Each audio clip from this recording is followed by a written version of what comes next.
Hi, I'm Rachel, and I manage Elwood Staffing's Learning and Development team. Now, when I was in high school and even college, I had no idea what a staffing company did, and I would have never walked into a branch to apply. Well, today I want to talk to you about how staffing companies can actually help you jumpstart your career. Along the way, we'll also debunk some common staffing myths, and I'll give you some great tips for writing a resume and preparing for your interview. Now, you might be thinking, Elwood Staffing, is there even one of those near me?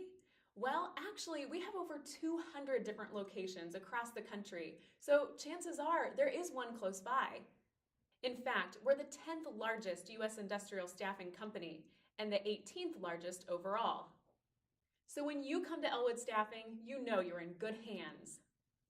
Now, chances are, if you have heard of staffing companies, you might have heard some dirty little rumors about us that simply aren't true. Like, we charge you for applying with us. No. Or the only jobs we have available are in factories.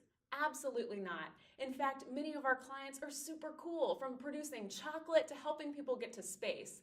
Don't believe me? Check out our website. All right, so now hopefully you are potentially interested in applying with Elwood Staffing. Now comes one of the most daunting tasks, creating a resume.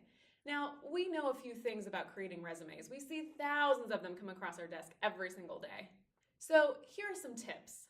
Start the resume writing process by making a list of everything you've accomplished. Now, you might be thinking as a high school student, I don't have any job experience, so what can I put on this resume? Well, be as thorough as you can. Break the list down into categories like education, employment, sure, if you've had a job, activities that you've been involved in. These can include extracurricular activities or maybe volunteer activities, any honors or awards you've received, and even skills that you can list on a resume. Now, if you've ever Googled resume, you'll find thousands of results. So which one do you pick? Well, there's lots of ones that can work for you, but here are some basic formatting principles that would be good for you to follow. Make sure all of your margins are left justified, and keep your sentences short. You might consider using bullets. Now, we know you might want to get fancy with your fonts, but keep these simple as well. Consider using a font like Times, Helvetica, or Arial. Now, if there's a job you're really gunning for, use keywords that highlight the skills and qualifications reflected in the job description. Make sure you're consistent with punctuation, bolding, and indentation. Always proofread for errors, and it's a great idea to have a friend, maybe even a teacher, proofread your final draft before you send it out.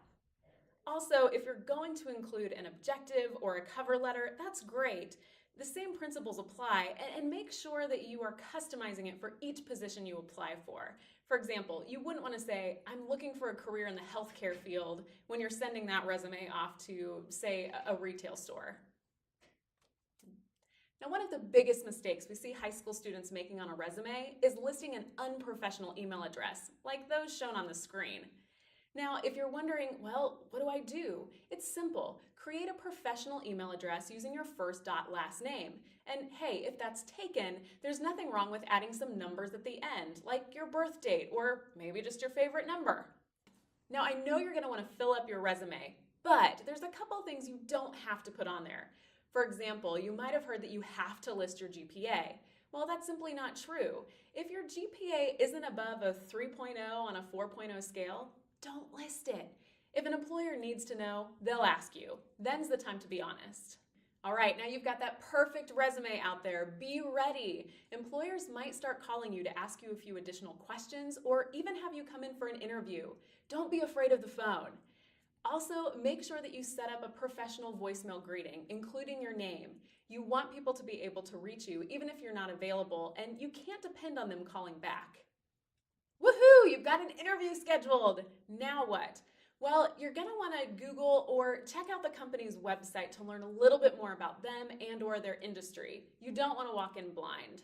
Second, this might feel a little cheesy, but practice answering interview questions with a friend or teacher, your parents. You want to be prepared. Trust me, you'll thank me for it later. And third, think of some questions of your own that you can ask the interviewer. Nothing impresses employers more than when you're invested and interested in them. Now, during the interview, you're going to want to make sure that you have a solid introduction. Always start with good eye contact and a firm handshake. Never admit that you're nervous, even if you're terrified. You'll also want to make sure that you've turned off your cell phone and never interrupt the interviewer when they're talking. A couple of other good tips: avoid talking about what you can't do. Instead, talk about what you can do. And I know we told you to have some questions prepared, but try to avoid questions like, so how much work can I miss before I get fired? Or when's my first raise going to be? These raise definite red flags for your employer. So at the very end of the interview, you're going to want to ask what next steps are and how you can follow up. You also want to thank your interviewer and close with another firm handshake. Now, if you really want to stand out, send a follow-up thank you email or even a handwritten note to your interviewer. And if you've said that you'll follow up with them, make sure that you do. Now, I hope that I've changed your mind a little bit about staffing companies and given you some great tips for writing that perfect resume and nailing that interview. If you're ready to jump into the workforce, or maybe you're just looking for a summer job before you go to college, consider Elwood Staffing. You can apply at the web address shown above, or call one of our branches. We'd be happy to help.